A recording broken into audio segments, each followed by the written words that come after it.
રાજ્યમાં ભરતી પરીક્ષાઓને લઈ અનેક સવાલો ભૂતકાળમાં પેદા થઈ રહ્યા છે, ત્યારે હવે ગૌણ સેવા પસંદગી મંડળમાં ચેરમેન તરીકે પૂર્વ આઈપીએસ હસમુખ પટેલની નિમણૂક થતાં આ રાહતનો શ્વાસ મેળવવાની ઘડી આવી છે તેવું ઉમેદવારોને લાગી રહ્યું હતું. પરંતુ છતાં પ્રશ્ન તો એ જ પેદા થયો અને વાત આવી ટ્રાન્સપરન્સીની, કારણ કે કેમેરા બંધ કરવાનું એક સૂચન આપવામાં આવ્યું. વાત કરવી છે વકીલોની સનદની પરીક્ષામાં થયેલી ગેરરીતિ કે જેમાં કથિત રીતે પેપર લીક થઈ ગયું અથવા તો પેપરમાં જે પ્રશ્ન જવાબ પૂછવામાં આવ્યા હતા તે મોબાઈલ મારફતે લખાવવામાં આવ્યા તેવા આરોપો સામે આવ્યા છે. સાથે GSSB ગૌણ સેવા પસંદગી મંડળની માફક પરીક્ષા તો લે છે, પરંતુ ટ્રાન્સપરન્સીના સવાલોથી ખૂબ ઘેરાયેલું રહ્યું છે. તો રાજ્યની આ સ્થિતિ ભરતી પરીક્ષા બોર્ડમાં કેમ થઈ રહી છે અને વળી દરેક જગ્યાએ કેમ થઈ રહી છે તેની આપણે વાત કરવી છે. આપણી સાથે છે યુવરાજસિંહ જાડેજા કે જે યુવાનો માટે સતત આ પ્રશ્નોને લઈ સંઘર્ષ કરતા રહ્યા છે, લડતા રહ્યા છે. તેમને જ પૂછીએ કે શું થઈ રહ્યું છે રાજ્યમાં ઉમેદવારો સાથે. નમસ્કાર. નમસ્કાર યુવરાજસિંહ, સૌપ્રથમ વાત કરીએ તો રાજ્યમાં ગઈકાલની બે ઘટનાઓ છે. જીપીએસસીની જે પરીક્ષા લેવાય STIની, એ પરીક્ષામાં કેમેરા બંધ કરવામાં આવ્યા, કારણ કે સૂચન હતું જીપીએસસીનું. જીપીએસસીના હસમુખ પટેલ સ્વીકારે છે. વાત બીજી છે વકીલોની સનદની પરીક્ષામાં જે છે, તમે કીધું એમ બુક્સનો થપ્પાઓ લઈ અને અંદર જવાય છે ને પેપર મોબાઈલથી જવાબ આપીને આખું લખાવાય છે, એવા આરોપ સામે આવ્યા.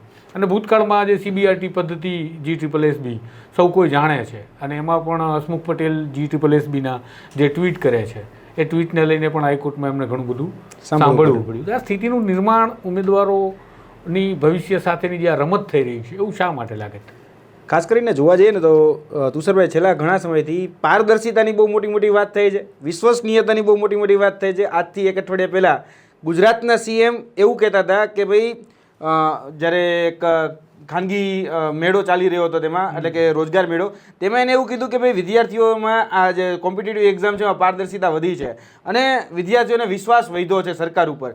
પરંતુ જોવા જાય તો વિશ્વાસ પણ ઘટ્યો છે, પારદર્શિતા પણ ઘટી છે. હવે વાત રહી STIની જે પરીક્ષા હતી એમાં સ્ટેટ ટેક્સ ઇન્સ્પેક્ટર, તો એમાં જે પરીક્ષા હતી રાજ્યવેરા નિરીક્ષકની, તો રાજ્યવેરા નિરીક્ષકની પરીક્ષામાં ખરેખર આપણે CCTV લાવ્યા હતા એટલા માટે કે ચોરી ન થાય. 2014 પહેલાંનો જ્યારે તમે માહોલ જોશો ત્યારે એવું કહેવામાં હતું ભાઈ અત્યારે બહુ અંદર ચોરી થાય છે ને, એટલે ચોરી પકડવા માટે આપણે CCTV મૂકીએ છીએ. તમે જોયું છે કે મલ્ટીપ્લેક્સ હોય કે ગમે મોટી જગ્યા હોય ત્યાં તમે જાહેરનામું છે ને, જાહેરનામું છે, સરકારનો કાયદો પણ છે, સરકારનું જાહેરનામું પણ છે કે તમે CCTV ની અંદર હોવા જોઈએ, કોઈ પણ નતર કેસ થશે. એટલે આ પ્રકારે કોઈ પણ પ્રકારની ગેરરીતિ થાય, કોઈ પણ પ્રકારનો ક્યાંક નાની મોટી ચૂક થાય તો તરત જ સામે આવી શકે અને પકડાઈ શકે. એટલા માટે તો CCTV છે.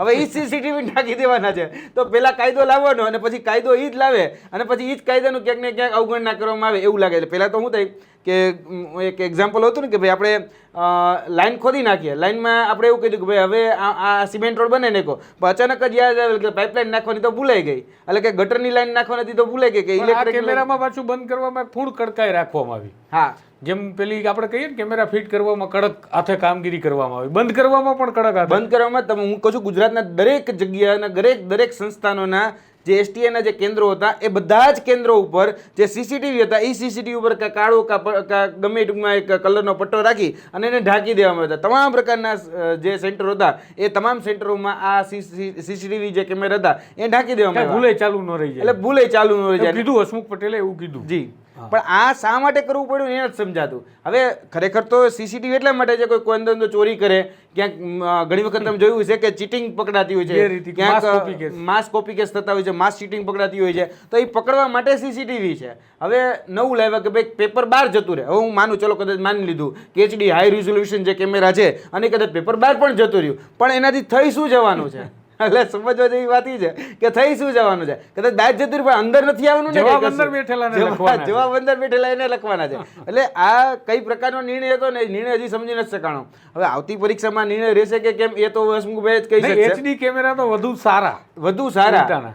કદાચ કોઈ આજુબાજુમાં ચીટિંગ કરતો હોય, કોઈ ચબરખી લઈને ગયો હોય, ચબરખીમાંથી કશું કઈ લખતો હોય તો એને પકડી શકાય કે ખરેખર બારીકાઈથી જોઈ શકાય કે ખરેખર એ કરે છે શું, અને એ ચીટિંગ જે પણ સેન્ટરમાં ચાલતો હોય સેન્ટરને રદ કરી શકાય. એટલા માટે તો CCTV હોય. હવે તો ન રહેગા બાસ ન બજેગી બાંસુરી, બહાર આવે તો પકડાય ને. કારણ કે CCTV નો ઉલ્લેખ કેવો હોય કે તમે કોઈ પણ વસ્તુ બહાર લાવી શકો કે ભાઈ જો આ જગ્યાએ માસ ચીટિંગ થતી હતી, આ જગ્યાએ કોઈ સિંગલ ચીટિંગ કે મલ્ટી જે લેવલમાં એ ચીટિંગો થતી હતી તો તમે બહાર લાવી શકતા હતા.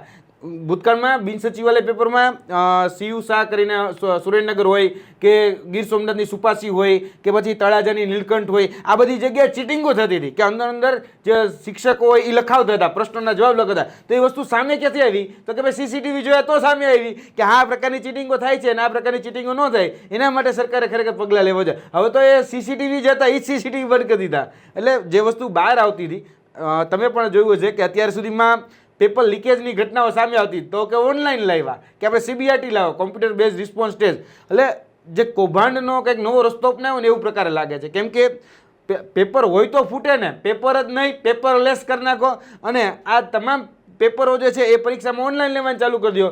પછી એમાં કોઈ ન તો મિનિટ્સ ન તો કોઈ કહી શકે કે ડેટા એ કોઈ આપવામાં આવે એટલે નથી આવતા. તમે જે સીબીઆરટી ની વાત કરો છો એટલે GSSB ની વાત છે. GSSB ની તો GSSB માં પણ હસમુખ પટેલ એમનું જ્યારે આ સીબીઆરટીનું ગતકડું લાવવામાં આવ્યું ત્યારે એવું કહેતા હતા કે ભાઈ પેલા ફિંગરપ્રિન્ટ્સ લેશું ને આઈરિસ સ્કેનરથી સ્કેન કરશું ને બાયોમેટ્રિક્સથી આમ કરશું અને પછી જ્યારે લાસ્ટ એક્ઝામ લેવાની તો આ કોઈ પેરામીટર્સનો ઉપયોગ નહોતો. કેમ તો કે અમારી પાસે સમય જ નહોતો. જો જ્યારે જે તે એજન્સીઓને કામ સોંપવામાં આવતું હતું ત્યારે એજન્સીઓ વિશે ગુણગાન ગાવામાં આવતા હતા કે આ એજન્સી ખૂબ વિશ્વસનીય છે, ખૂબ પારદર્શી છે, તમને અઠવાડિયા 10 દિવસમાં આનું રિઝલ્ટ મળી જશે, એટલી ઝડપે કામ કરશે. પછી ટાટા કન્સલ્ટન્સીને એજન્સીને કોન્ટ્રાક્ટ આપવામાં આવ્યો. પછી હમણાં જ તમે જોયું હશે કે જે હાઈકોર્ટ હતી ગુજરાત નામદાર, એ ગુજરાત નામદાર કોર્ટે એનો ઠપકો આપ્યો. હજી એ લોકો એવું કહે છે સુધરા નથી માહિતી. હવે TCS કંપનીને કોન્ટ્રાક્ટ આપ્યો એ જગ જાહેર છે, હાઈકોર્ટ સમક્ષ પણ જતું રહ્યું. છતાં જે લોકો હજી મારી પાસે જે માહિતી છે કોઈ આરટીઆઈ કરે તો કહે છે કે ગોપનીય માહિતી. શું ગોપનીય? તમારા 17 કરોડ 70 કરોડ 40 કરોડ 7 કરોડ કોને લઈ જવાના હતા? આ વાત ગોપનીય રાખવાની હતી બીજી કઈ? એ જ વાત. અને પછી એટલી બધી ગોબાચારી એમાં જોવા મળી છતાં પણ એ લોકો હજી પોતાની ભૂલ સ્વીકારવા તૈયાર જ નથી. એ જ રીતે હવે નવા ગતકડાઓ લાવી રહ્યા છે કે ભાઈ તમે જેમ કીધું એમ કે ઓલરેડી કોલ લેટરમાં 4થા નંબરનો મુદ્દો લખેલો હતો કે ભાઈ તમે સીસીની પરીક્ષા, મુખ્ય પરીક્ષા હતી, સીસીની મુખ્ય પરીક્ષા દેવા જાઓ તો તમારે અહીંયા વેરિફિકેશન કરાવવાનું છે. એટલે એ વેરિફિકેશન માટેના જેને એજન્સીને કામ સોંપવામાં આવ્યું હતું એ એજન્સીનું નામ TCS જ, જે આઈડેન્ટિટી વેરિફિકેશન કહીએ એ ચેક કરવા માટે પણ આ TCSને કામ સોંપ્યું હતું. આધાર કાર્ડના માધ્યમથી એ ક્રોસ વેરિફિકેશન હતું તો એ પણ આમાં ચેક નથી થયું. એટલે આ ક્યાંક ને ક્યાંક જાણી જોઈને ઊભી કરેલી ક્ષતિઓ છે. અને એ જ રીતે જે ગઈકાલનો એક નવો કિસ્સો પાછો સામે આવ્યો કે જે સનદ લેવા માટે જે વકીલ બનવા માટેની જે પરીક્ષા હોય એ પરીક્ષામાં પણ આ જ પ્રકારની કંઈક મોડસ ઓપરેન્ડી ફરીથી સામે આવી છે કે આમાં થોડોક કહી શકાય કે એમો જરાક અલગ હતી.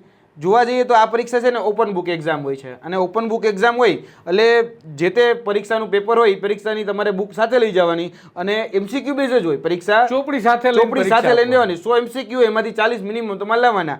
અને પછી એના પ્રશ્નો જે હતા એ ચાલુ પેપરે 12 જતા રહ્યા.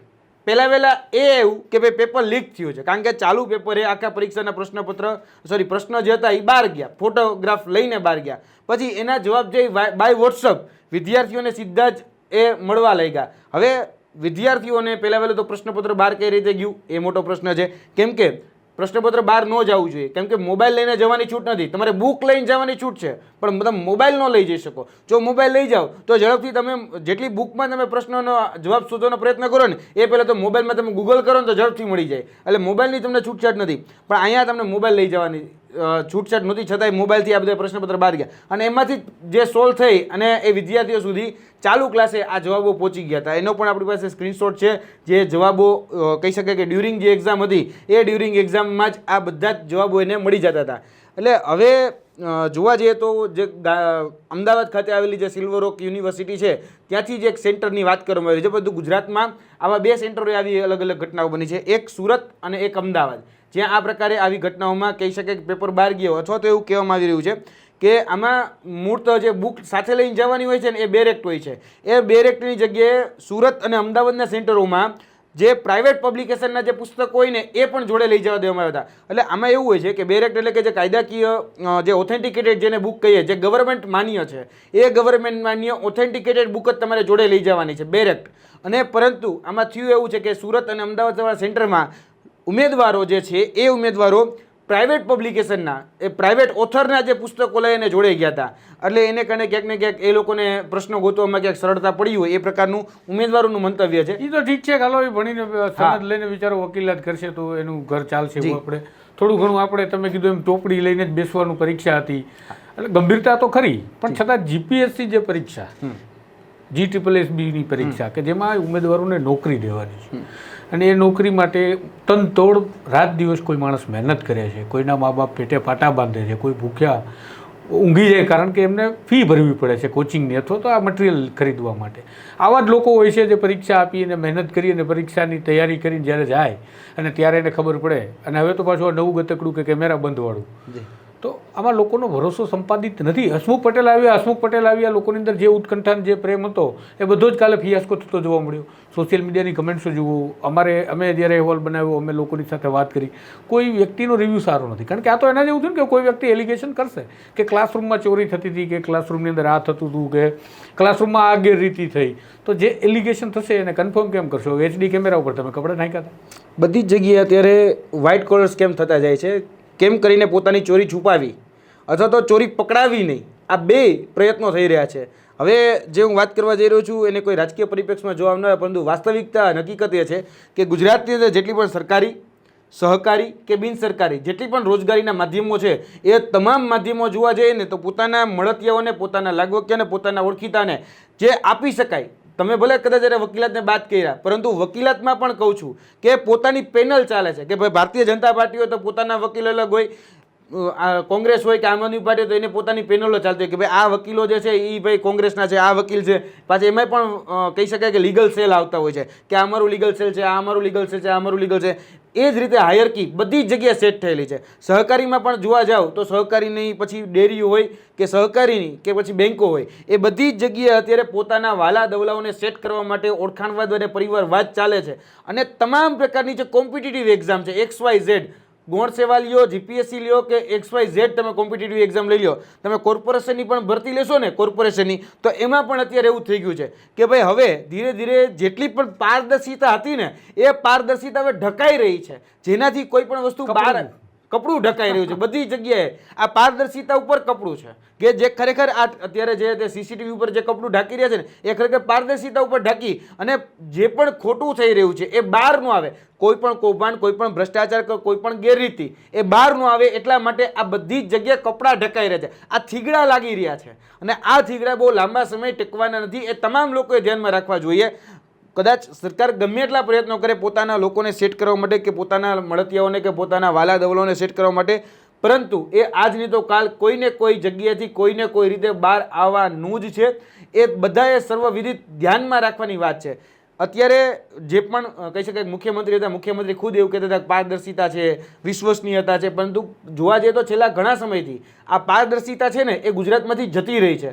ગુજરાતમાંથી સંવેદનશીલતા વાળો શબ્દ પણ જતો રહ્યો છે. આપણે મૃદુ અને મક્કમ મુખ્યમંત્રી અત્યારે જે ભૂપેન્દ્રભાઈ પટેલ છે એને ગણીએ છીએ. આની પહેલા હતા વિજયભાઈ રૂપાણી, તો એને સંવેદનશીલ કહેતા હતા, પણ સૌથી વધારે અસંવેદનશીલતા એના જ ટેન્યુરમાં એ જોવા મળતી હતી. અત્યારે મૃદુ અને મક્કમ કે છે, પણ મક્કમ નિર્ણય એટલા મજબૂતાઈ લેવાતા નથી. પણ કેમેરા જે ઢાંકવાની પ્રક્રિયા છે ને ઓના જેવું છે કે બે રીતનું હોય છે કે એક તો પેલા કે ચોરી બંધ કરાવી છે, રાજ્યમાં ખૂબ ચોરી થાય છે, પછી આપણને આવીને કોઈ અધિકારી કે સરકાર એવું કહે કે દાગીના બધા વેચી મારો, પૈસા બધા વાપરી નાખો, ચોરી નહીં થાય.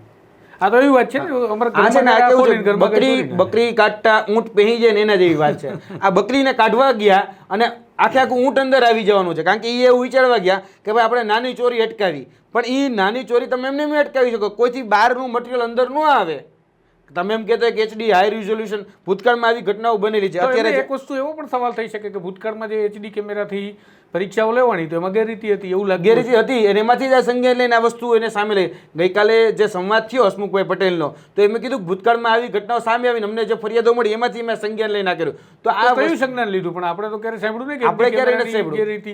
તો એનો મતલબ એવો કે હજી ઘણા રાજ દફન થયેલા છે, ઘણા પણ જે હજી ખોટું બોલે છે GPSC સરકાર. જી. અને ભૂતકાળમાં વનરક્ષક ફોરેસ્ટ બીટગાર્ડની જે પરીક્ષા હતી એ ફોરેસ્ટ બીટગાર્ડની પરીક્ષામાં બે જગ્યાએ ઉનાવા એટલે કે આપણું જે ઊંઝા ખાતે જે ઉનાવા આવેલું એ અને ભાવનગરની બાજુમાં આવેલું પાલિતાણા વિવેકાનંદ સંસ્થા, એ સંસ્થામાં પણ આ જ રીતે ઓન ડ્યુરિંગ ચાલુ પરીક્ષાએ પેપર જે છે એ બહાર જતું રહ્યું હતું, તો પણ એ પરીક્ષા રદ કરવામાં નહોતી આવી. કેમ? અત્યારે જે રીતે આ સનદની પરીક્ષાની જે રીતે વાત ચાલે છે કે ભાઈ તો ચાલુ પરીક્ષા હતી અને પેપર બહાર ગયું છે એટલે પેપર ફૂટ્યું ન કહેવાય. આ પ્રકારનો તર્ક એ અત્યારે જે એના કહી શકાય કે એક્ઝામિનેશન બોડી જે છે એ એક્ઝામિનેશન બોડી આ પ્રકારનો તર્ક આપી રહી છે કે પેપર ઓન ડ્યુરિંગ હોય, ચાલુ પરીક્ષાનો સમયગાળો હોય અને એ પેપર જો બહાર જતું રહે છે તો એને લીક થયું ન ગણાય, એને તમે ચીટિંગમાં તમારે ખપાવવાનું છે. તો આ પ્રકારે જો તમે ચીટિંગમાં ખપો તો ભૂતકાળમાં આ જ ઘટના જે વકીલાતની અત્યારે જે સનદી પરીક્ષા છે ને એવી ભૂતકાળમાં થયેલી છે અને આ જ પ્રકારની ગેરરીતિ સામે આવેલી છે. અને રાજકોટ સેન્ટરમાં જે પરીક્ષા લેવાની હતી ભૂતકાળમાં એ રાજકોટ સેન્ટરની પરીક્ષા રદ કરીને ફરીથી લેવામાં આવી હતી. જો એવું જ હોય તો ખરેખર આ જીપીએસસી પણ આ વાતનું સંજ્ઞાન લેવું જોઈએ કે જો તમે ચાલુ પરીક્ષા દરમિયાન કોઈ પણ ગેરરીતિ કે કોઈ પણ ઘટના સામે આવે તો એને પકડાવી જોઈએ. તો સીસીટીવીથી જ પકડાશે. જીપીએસસીમાં હસમુખભાઈના નિમણૂક બાદ આ કદાચ પહેલી પરીક્ષા હતી. હા, જીપીએસસી હા જીપીએસસીમાં હસમુખભાઈ પટેલ પરીક્ષામાં પ્રથમ ગ્રાફે મક્ષિકા નલિન ઉપાધ્યાય ગયા અને પછી આ કહી શકાય એક્સપેરિમેન્ટ એ પહેલો જ જીપીએસસીની અંદર કરવામાં આવ્યો. હવે જીપીએસસી જો કર્યો છે ને એટલે શું થશે ખબર છે કે એક્ઝામિનેશન બોડીમાં આ જીપીએસસી સર્વોપરી ગણાય છે એટલે કે સંવિધાનિક બોડી છે. તો એ બીજા બધા પણ એનું અનુકરણ કરશે અને એની સાથે સાથે હવે જે બોર્ડની એક્ઝામ છે એ બોર્ડની એક્ઝામ પણ આનું અનુકરણ કરશે. એટલે આ બહુ મોટો હવે આગળ જતાં બહુ મોટો ચેન્જ એ લાવવા માટે ક્યાંક ને ક્યાંક આ નિમિત્ત બનવાનું છે. આ નિમિત્ત ન બનવું જોઈએ કેમ કે સીસીટીવી એ ચાલુ હોય. ઘણી વખત તપાસમાં એવું થતું હોય છે કે ઘણી બધી વખત કે પોલીસની તપાસ હોય કે બીજા કોઈ ઇન્વેસ્ટિગેશન તો કે સાદા કેમેરા હતા ને મોઢું સરખું દેખાતી નથી. હવે તકલીફ એ છે કે સારા કેમેરા છે મોઢું સરખું દેખાય છે. મોઢું સરખું દેખાય છે માનવું કયું એટલે એ એવું કહે છે કે HD હાઈ રિઝોલ્યુશન કેમેરા હતા પણ આપણે ગોતવાની છે ચોરીને. આપણે તો ચીઠી ચબરકીને ગોતવાની છે. હવે પેપર બહાર જતું રહેતું હોય કે પેપરની એવી જો કદાચ શંકા પણ હોય હસમુખભાઈને તો ખરેખર એ અટકાવવા માટેના પ્રયત્નો કરવો છે. એનો મતલબ એવો નથી કે તમે સીસીટીવી જ બંધ કરી દો કે ન રહે કે બાસ ન બજેગી બાંસુરી હોય તો તમે એમ કહો ને કે ભાઈ સીસીટીવી થી બહાર ગયું તો સીસીટીવી જ નહીં. પણ આ તર્ક મને એવું લાગી રહ્યો છે એઝ એ વિદ્યાર્થી આગેવાન તરીકે મને ઇલોજિકલ અત્યારે લાગી રહ્યો છે. કદાચ ઘણા વિદ્યાર્થીઓ સહમત અસહમત કે ઘણા બીજા અધિકારીઓ સહમત અસહમત હોઈ શકે છે પણ એ એટલા માટે મને ઇલોજિકલ લાગી રહ્યો છે કારણ કે જે મૂળ આ વાત સીસીટીવીની છે તો સીસીટીવી લાવવામાં જ એટલા પારદર્શિતા રહે. હવે પારદર્શિતા નથી રહેશે નહીં. આ જે પારદર્શિતા રાખવાની જે વાત કરે છે એ તો અમુકની ઘટશે, વિશ્વાસ ઘટશે કે ભાઈ થઈ શું રહ્યું છે, પકડાશે કઈ રીતે. શું ઘટી ગયો ને અત્યારે છોકરાઓ બધું લખે જ છે તમામ પ્રકારના સોશિયલ મીડિયામાં. તમામ પ્રકારના સોશિયલ મીડિયામાં અત્યારે ચાલી રહ્યું છે. જે રીતે કોમ્પ્યુટર બેઝ રિસ્પોન્સ ટેસ્ટ જ્યારે લાવવામાં આવી ત્યારે ગૌણ સેવાના સચિવો એવું કહી રહ્યા હતા કે ખૂબ સારી કંપની છે, વિદ્યાર્થીઓને ઝડપી પરિણામ મળશે. એવું જ થયું, એવું ન થયું. આંખો સ્કેન કરશે ને હાથ પગ સ્કેન કરશે, બરાબર છે, પણ એવું કશું જ કાંઈ ન થયું. અને એવું કાંઈ ન થયું, બધું થયું સ્કેન પણ કોનાથી એ તો અમને ખબર નથી ને હવે પાછું ગોપનીયતાના નામે છોકરાઓ જવાબ માંગે છે તો જવાબ નથી મળતા. હવે વિદ્યાર્થીઓને હજી સુધી વિદ્યાર્થીઓને પોતાના રો માર્ક જાણી નથી શક્યા. તમે વિચાર કરો, નિમણૂક પત્ર 25 તારીખે આ સુશાસન દિવસના દિવસે દુશાસનમાં આપવાના છે. એમાં જે નિમણૂક પત્ર જે અપાઈ રહ્યા છે એમાં પણ હજી સુધી વિદ્યાર્થીઓને પોતાના રો માર્ક નથી ખબર, પોતાના ઓરિજિનલ માર્ક નથી ખબર. એને નોર્મલાઇઝ માર્ક આપી દીધા કે નોર્મલાઇઝ તમારા માર્ક કરતા ઘરે ચિઠ્ઠી જ મોકલી દીધી હોત તો કે તમે કોના કાર્યકર્તા છો, ચિઠ્ઠી લઈ જાવ નોકરી મેળવો તો વધારે સરળ રહે. તો કદાચ આ જે અત્યારે કહી છે કે આના કરતા તો ટેન્ડર સિસ્ટમ સારી કે તમારે જેને લેવા છે એનું ટેન્ડર બહાર પાડી દો, બોલી લગાવો, 8 લાખ બનવાના 1 કરોડ એમ રાડ નાખવાની આપણે બીજો કે 1.5 કરોડ રાડ નાખવાના 50 લાખ. એટલે આ કદાચ જે આ અત્યારે જે વિદ્યાર્થીઓ અત્યારે જે ક્યાંક ને ક્યાંક ગામડાઓમાંથી આવે છે, છેવાડાના વિસ્તારમાંથી આવે છે, તનતોડ મહેનત કરે છે, કદાચ એ અટકે અને બીજા રસ્તે કંઈક બીજી સારી લાઈન પકડે. હા, આમાં ઘણા લોકોનું મળું છું, ઘણા બધા ઉમેદવારો એસ્પિરન્ટ જે હોય એમને મને 1-2 વ્યક્તિએ સારી વાત કરી હતી. એક દિવસ રાત્રે મને ખાસ યાદ એટલા માટે છે કારણ કે રાત્રે મોડા આ બધા વાંચવાવાળા છોકરાઓ બહાર ચા પાણી પીવા નીકળે મને મળ્યા હતા એટલે મને જોઈ ગયા એટલે વાતચીત થતી હતી. એટલે પછી હું જાણતો હતો કે આ લોકો પારદર્શિતા વિશે શું માને છે. એટલે એ લોકોને એવું કહેવાનું હતું કે હવે અમે તૈયારી જેવી રીતે કરીએ ને કે એમાં 8-10%, 15% સેટિંગ ભલે થાય, આપણને પાછળનામાં ક્યાંક નોકરી મળશે. એટલે મેં કીધું આમ સેટિંગ થાય એને આપણે કેમ સહજતાથી સ્વીકારી લીધું. એ લોકોનું કહેવાનું એવું હતું કે આપણે નહીં સ્વીકારીએ તો કરી શું લેવાના. એની વાત સાચી છે. કોર્ટમાં મામલા પેન્ડિંગ રહે છે, છોકરા લડતા રહે છે. છોકરા કાં તો નોકરી કરવા માટે તૈયારી બંધ કરી આશા મૂકી દે, સરકારમાં પગ મૂકવાનું સપનું જ કાઢી નાખે કે સિસ્ટમમાં આવશું.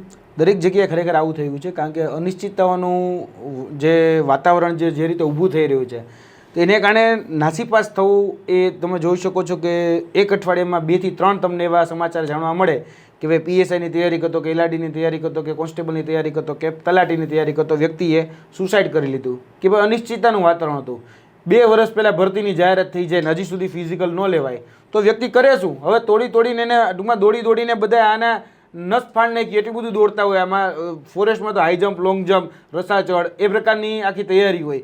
તેમાં વિદ્યાર્થીઓ 2 વર્ષ મહેનત કરીને પછી એની પરીક્ષાઓ લેવાય છે અને એમાં જે પરિણામ આવે છે ને વિદ્યાર્થીઓને ખરેખર જે મળવું જોઈએ, જે એના માટે લાયક કે જે હકદાર હોય. પછી સવાલ પૂછે છે કે વિદેશી પક્ષી વસ્ત્રાપુરમાં જોવા મળે. હા, વિદેશી પક્ષીઓ ક્યાં જોવા મળે? તો કે વસ્ત્રાપુરમાં. એટલે એવા તો ઘણા ડફોડોને સિસ્ટમમાં બેસાડેલા છે. એનું એવું લાગે છે કે પછી આ સિસ્ટમની અંદર હવે આ બધું જ લીગલાઇઝ કરવાની જાણે પ્રક્રિયા હાથ ધરી દેવાની. તમને શું લાગે? સિસ્ટમની અંદર ડફોડો બેઠાયેલા છે એને કારણે સિસ્ટમ આખી ડફોડ થઈ ગઈ છે. કેમ કે જે લોકો અત્યારે તમે જોઈ શકો છો કે હાવ સામાન્ય નોમિનલ પ્રશ્ન કાઢવાના હોય તો પણ ભૂલ કરે છે. હવે એમ કહેવામાં આવ્યું કે TCS ને પ્રશ્ન કાઢવા આપશું એટલે ક્યાંય ભૂલ નહીં કરે. તો TCS ટ્રાન્સલેશનમાં ભૂલ કરી, એને કંઈ ગુજરાતી તો આવડતું નહીં એટલે ગુજરાતી ટ્રાન્સલેશન કર્યું એમાંય ભૂલ. બીજું કેટલા બધા પ્રશ્નોની અંદર ભૂલ કરી જેની કોઈ સીમા નહીં. હમણાં જ એક લિસ્ટ આવ્યું કે 257 પ્રશ્નમાં ભૂલ કરી. હવે 257 પ્રશ્નમાં ભૂલ એટલે શું થયું? હમણાં જ ફોરેસ્ટની અને CCની એક્ઝામ લેવાની હોય એની વાત કરીએ. 257 પ્રશ્નોમાં તમે ભૂલ કરો છો. હું માનું છું ભૂલ થાય, 1 વાર થાય, 2 વાર થાય કે 5%, 10% દીર્ઘની કાના માત્રની ભૂલ હોય. આવું વસ્ત્રાપુર તળાવમાં વિદેશી પક્ષી આવું તો ન થાય. નહીં અત્યારે પૂછો તો આ પ્રકારની ભૂલ ન થાય. એટલે છતાંય આવી ભૂલો થાય છે. એટલે કીધું ને સિસ્ટમ જે છે ને એટલી ખરાબ બની ગઈ છે ને જેની કોઈ સીમા નહીં. એટલે આ સિસ્ટમની અંદર ડફોડો બેઠા છે અને આ સિસ્ટમને આખી ડફોડ બનાવી દીધી છે અને એ ડફોડ સિસ્ટમ પછી છે એ આ પ્રકારની પરીક્ષાનું આયોજન કરે છે અને આ પરીક્ષાના આયોજનમાંથી પછી મળે કોણ?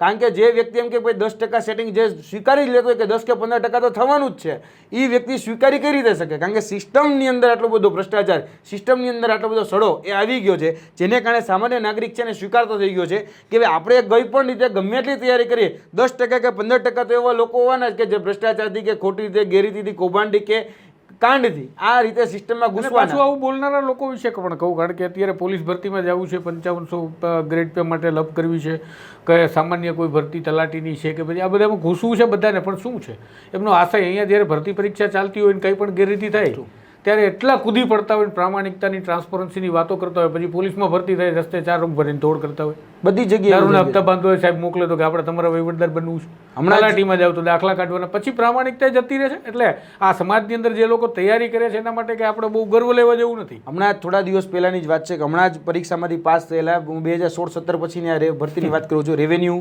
બરાબર છે, તલાટીમાંથી જે 6 છોકરાઓ પકડાણા એ નવી ભરતીના જ હતા. હમણાં જ લેલી સિનિયર ક્લાર્કમાંથી એક વ્યક્તિ મહેસાણામાંથી પકડાણો જે ACBની ટ્રેપમાં ફસાઈ ગયો હતો.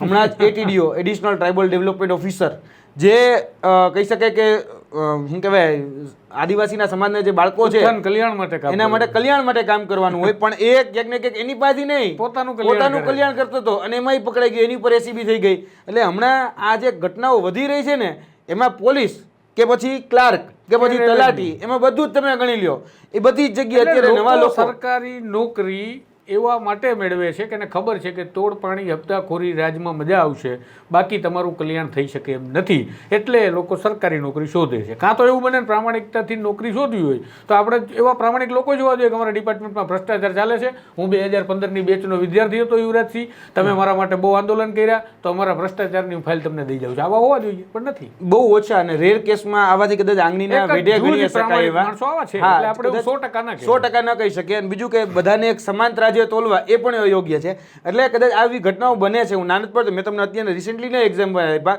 કે જે તે સમયે જેને હું ઓળખતો હતો કે તનતોડ મહેનત કરતા હતા, લાઇબ્રેરીમાં બેસીને પોતાની આંખો ફોડતા હતા, એવી તૈયારી કરતા હતા અને પછી એ જ લોકો ACBની ટ્રેપમાં કે ક્યાંક ને ક્યાંક કૌભાંડમાં ભ્રષ્ટાચારમાં પકડાતા હોય ત્યારે એમ થાય આ વ્યક્તિ પકડાણો જે એવું કહેતો હતો હું દુનિયા બદલી નાખીશ, હું કાંઈક પરિવર્તન લાવીશ, હું કાંઈક બદલાવ લાવીશ, હું સિસ્ટમની અંદર જાય તો શુદ્ધ કરી નાખીશ, પોતે જ ક્યાંક ને ક્યાંક એની સાથે ક્યાંક ઘડાઈ ગયું હોય એટલે સીધું હાથ ધોવાનું શરૂ થઈ જાય. એટલે આવું બને છે અને આવું ઘણી વખત બને છે, મેં નજીકથી જોયું છે. પણ જે લોકો એવું કહેતા હોય છે કે અમે સિસ્ટમને શુદ્ધ કરવા માટે આ સિસ્ટમની અંદર આવીએ છીએ, તો અત્યારે તમે જોયું હશે શિક્ષકના આંદોલન તો સૌથી વધારે તમે કવર કર્યા છે. અત્યારે તમે જો કે અત્યારે સૌથી વધારે જે અત્યારે ગુજરાતની અંદર એક મામલો ગુંજાયેલો છે પોન્જી સ્કીમનો. એ પોન્જી સ્કીમની અંદર અત્યારે સૌથી વધારે એજન્ટો કોણ? તો કે બધા જ શિક્ષકો. અત્યારે હું મારું એક્ઝામ્પલ આપું. અત્યારે જેટલા પણ પેપર લીકેજ થયા ને, હું તમને બિન સચિવાલય ગણાવી દઉં, હેડ ક્લાર્ક ગણાવી દઉં, જુનિયર ક્લાર્ક ગણાવી દઉં, આ જે થયા, પછી અરવલ્લીની અંદર જે ઉર્જા વિભાગ કૌભાંડ, આ બધા જ કૌભાંડ, એના મૂળ એજન્ટ કોણ? આ કૌભાંડોના એજન્ટ કહું છું, પેપર લીકેજના એજન્ટ એ બધા જ શિક્ષકો છે. એમાં તમે બધાના તમે નામ લઈ લેવાનું છૂટ. તમારી અંદર અત્યારે જેટલી પણ FIR થઈ છે, પ્રાતિનિધિ ખાતે હેડ ક્લાર્કની FIR થયેલી છે, અરવલ્લી મોડાસાની FIR જે પેપર ફૂટ્યા, જે ઉર્જા વિભાગ કૌભાંડ્યું એની સુરત ખાતે FIR થયેલી છે, ગાંધીનગર સેક્ટર 6 ખાતે બિનસચિવાલયની FIR થયેલી છે. આ બધાની FIR તમે ભેગી કરશો ને એટલે સૌથી વધારે તમને નીચોડ એટલો જ મળશે કે ડમી કાંડ તોય તમને શિક્ષકો જ જોવા મળશે, તમે અહીંયાથી પેપર લીકેજ કાંડ તોય તમને શિક્ષકો જ જોવા મળશે, ઉર્જા વિભાગ કૌભાંડ તોય તમને શિક્ષકો જ જોવા મળશે. અને એ જ શિક્ષકો અત્યારે શું વાત કરે તમારી પાસે, તમારા સ્ટુડિયોમાં આવ્યો હતો કે મારે ઈમાનદારીથી બાળકને ભણાવવું છે, ગણાવવું છે. આજે હું જોઈ રહ્યો છું કે ભાષાના શિક્ષકો આજે મેદાનમાં છે. શું કરે છે ભાષાના શિક્ષકો? તો કે ભાઈ ગુજરાતી બચાવો આંદોલન એ ચાલુ કર્યું કે ગુજરાતી બચશે તો આ કહી શકાય ગુજરાત બચશે. એ જ રીતે આજે સંસ્કૃતના ઉમેદવારો આવે છે પછી આપી રહ્યા છે કે આ સંસ્કૃત એ આપણી અનાદિકાળથી આવતી ચાલતી ભાષા છે, સંસ્કૃત બચાવો, સંસ્કૃતના શિક્ષકોની ભરતી વધારે કરો. એ જ રીતે પછી હિન્દી મીડિયમવાળા એવા છે, હિન્દી તો કે આપણી રાજભાષા છે, રાષ્ટ્રીય ભાષા છે, એને બચાવવી પડે. એટલે રાષ્ટ્રીય ભાષા બચાવવા માટે હિન્દીવાળા એવા છે. એ પછી ઉર્દુવાળા એવા કે ઉર્દુ તો હવે નાશપ્રિય થતી જાય છે, હવે તો લુપ્ત થતી જતી છે, હવે આપણે ગમે એમ કરીને ઉર્દુ. પણ કોઈ એમ નથી કહેતું કે આપણે ખરેખર બાળકને બચાવવું છે, આપણે શિક્ષણને બચાવવું છે. કોઈ એવી વાત નથી કરતું. પોતા એટલા ગુજરાતીની વાત એટલા માટે કરે કારણ કે એને ક્યાંક સેટ થવું છે, હિન્દીની વાત એટલા માટે કરે કે પોતાને સેટ થવું છે, અંગ્રેજીની વાત એટલા માટે કરે કે પોતાને ક્યાંક સેટ થવું, ગુજરાતીનું થવું હોય તો હા થવું હોય તો થાય. સંસ્કૃતની વાત એટલા માટે કરે કે એને પોતાને ક્યાંક સેટ નથી થતો એટલે કે સંસ્કૃત બચાવો. પણ કાકા એમ કોઈક દિવસ કહો કે ના બાળકને સંસ્કૃત બાળકને બચાવો, તમે સંસ્થાને બચાવો. આજે તમે વિચારો સંસ્કૃત યુનિવર્સિટીની અંદર કૌભાંડ હતું, બરાબર છે કે સંસ્કૃત યુનિવર્સિટી ક્યાં હતા બધા સંસ્કૃત બચાવવાળા? કોઈ દેખાણું નહીં. આ જ ભાષા નિયામક કચેરીની અંદર કૌભાંડ પકડાયું હતું. ગુજરાતની ભાષા નિયામક કચેરીમાં કૌભાંડ પકડાય તો ત્યારે ગુજરાતી બચાવવાળા ક્યાં ગયા હતા? ભાષા ક્યાં હતી ત્યારે ગુજરાતી ભાષાવાળા અરે એક ટ્વિટર લાઈક ન કરે આવા લોકો. એટલે જસ્ટ ખાલી એક્ઝામ્પલ આપું છું કે આ જ્યારે આવે છે ને બસ મારું શું મારે શું, મારું થઈ જાય તો તમે જાઓ તેલ લેવા, તારું મારું હૈયારું મારા મારા બાપનું જે થવું થાય ભલે યુવરાજી બાટા ખાય, તમને આગળ કરી દેવાના છે આમાં. એટલે જે અલ્ટિમેટલી હું જે વાતના તર્ક ઉપર કે સાર ઉપર આવી રહ્યો છું એ જ છે કે અત્યારે બધી જ જગ્યાએ જે પણ થઈ રહ્યું છે એ ખોટું જ થઈ રહ્યું છે, એમાં ના જ નથી. પણ એનો ભાગીદાર એ સામાન્ય નાગરિક પણ એટલો જ છે. એ સામાન્ય નાગરિક પણ એટલું જ વિચારે છે કે મને એન કેન પ્રકારે ખોટું થાય તો ખોટું પણ નોકરી મળી જવી જોઈએ. એક એક્ઝામ્પલ આપીને કદાચ આ વાત પૂરી કરીએ. હમણાં જ થોડા સમય પહેલાં તમે એક તાજના સાક્ષી છો એ વાતના કે દાહોદની ચોસાલા ખાતે આશ્રમ શાળાની અંદર 17 લાખ રૂપિયા દઈ અને એક અહીંયાના જે વ્યક્તિ હતા બચુભાઈ એન કિશોરી, બરાબર, એ એક શિક્ષક બનવા માટે જે ઉમેદવારો તેની પાસે પૈસા માંગતા હતા કે તારી બહાલી, હા ધારાસભ્યના પિતા પોતે 4 ટર્મના ધારાસભ્ય, પોતે 4 ટર્મ ધારાસભ્ય રહી ચૂકેલા, માજી ધારાસભ્ય, અને એના પુત્ર એ વર્તમાન ધારાસભ્ય કનૈયાલાલ કિશોરી. તો એ એવું કહેતા હતા કે ભાઈ તમારે શિક્ષક બનવું હોય તો પૈસા દેવા પડશે. આશ્રમ શાળાનો ઉદ્દેશ એટલા માટે હતો, ટ્રસ્ટ એટલા માટે બનાવ્યું હતું કે ભાઈ આદિવાસી સમાજના બાળકોનું ઉત્થાન કરી શકાય, છેલ્લી પારીમાંથી પહેલી પારી ન આવે, અને જે વિસ્તાર છે એ વિસ્તારમાં ખરેખર આદિવાસી સમાજનો બાળક ક્યાંય શિક્ષણથી વંચિત ન રહે, શિક્ષણથી વંચિત ન રહે એટલા માટે આદિજાતિની જેટલી પણ વિસ્તારો છે અહીંયા શાળા હોય, આશ્રમ શાળાના વિસ્તાર કર્યા આપણે. પણ અહીંયા હવે તમે વિચારો 17 લાખ દેવાવાળો વ્યક્તિ તો કોક હશે જ. એક વ્યક્તિ નથી, બીજો ને ત્રીજો, આજે જેને નોકરી. પણ એ વ્યક્તિ કોઈ એવું નથી વિચારતું કે હું કૌભાંડને અટકાવી દઉં. હું મારા કિસ્સામાં તો એવું થયું કે અમે એ વ્યક્તિ ખાલી અમને જાણ કરી કે આ રીતે અમારે પૈસા માંગે. હવે સ્ટિંગે અમારે જાતે કરવાનું, જવાનું અમારે, કરવાનું બધું અમારે. પછી અમને આવીને એમ કે મને નોકરી ન મળી જાય. એટલે મેં કીધું કઈ રીતે? તો કે ભાઈ આ સ્ટિંગને આપણે અહીંયા સીધા એના જે સંચાલક છે એની પાસે જઈને બ્લેકમેલિંગ કરીએ અને હું કહું કે મને નોકરી આપી દો. મેં કાકા કીધું ખભો તો નહીં મળે, તારે જે કરવું એ કરી લે. પછી સામેવાળા પાર્ટી પાસે સીધા જતા રહે કે તમારું સ્ટિંગ થઈ ગયું છે, જો પછી કહેતા ને હું તમને કહેવા આવ્યો છું તો મારું હું આમાંથી. એટલે છેલ્લે અલ્ટિમેટલી એ પૈસા લેવા અહીંયા પહોંચી જાય છે કે આમાં મારું હું. એટલે આ બધી જ વસ્તુઓમાં છેલ્લે સામાન્ય નાગરિક જે છે ને, સામાન્ય વ્યક્તિ, એટલે છેલ્લે આમાં જે થાય છે યાદ આવે છે મને શોક બહેરાઈચની એક પંક્તિઓ છે જે તમે બધાએ સાંભળી હશે. પણ થાય છે શું અત્યારે અલ્ટિમેટલી તો બરબાદ ગુલિસ્તા કરને કો બસ એક હી ઉલ્લू કાફી થા, बर्बाद गुलिस्ता करने को बस एक ही उल्लू काफ़ी था, हर शाप पे उल्लू बैठा है, अंजाम गुलिस्ता क्या होगा. હવે આજે જ્યારે બહેરાઈજી લખતા હશે તો એમની સમયે પણ આ સ્થિતિ હશે જ. હવે તમે વિચારો કે આપણું સરસ મજાનું આ ગુલિસ્તા જેવું આપણું જે દેશ છે, આપણું રાજ્ય છે, ને એક એક શાખ ઉપર જે બેસી ગયા ઉલ્લુ, હવે આપણી સ્થિતિ શું થશે? તમે કીધું તમારે જેના માટે લડો છો એ ત્યાં ધંધે કરે છે, જેના માટે લડવાનું છે એને પોતાને ધંધો જ કરવો છે, એને પોતાને લાગી જવું છે ગમે એમ કરીને, મારો વારો આવી જવો છે, બીજી બધા જાય ભાડમાં. એટલે હવે સ્થિતિ શું થશે આવનારી પેઢીમાં, મારા બાળકો, તમારા બાળકો, બધાના બાળકોનું શું થશે એ જસ્ટ વિચારજો અને પછી કહેજો. અને બાકી પડદો પાડવા માટે કપડું ઢાંકવાનું આપણે શીખી ચૂક્યા છીએ. કમેન્ટમાં આ બાબતે તમારા મંતવ્યો જરૂરથી જણાવજો, જેથી મને પણ ખબર પડે કે અમે જે તમારા માટે અવાજ બનવાનો પ્રયત્ન કરીએ છીએ એમાં તમને પણ તમારા અવાજ બનીએ છીએ તેનો અહેસાસ થાય છે કે નહીં. આ પ્રકારના અહેવાલ, વિગતવાર વાતો, સમાચાર, પોડકાસ્ટ ને ઘણું બધું જે તમારા માટે નવજીવન કરે છે માટે જોડાયેલા રહેજો આ ચેનલ સાથે. નમસ્કાર. વૈષ્ણવજન તો તેને કહીએ જે પીડ પરાય.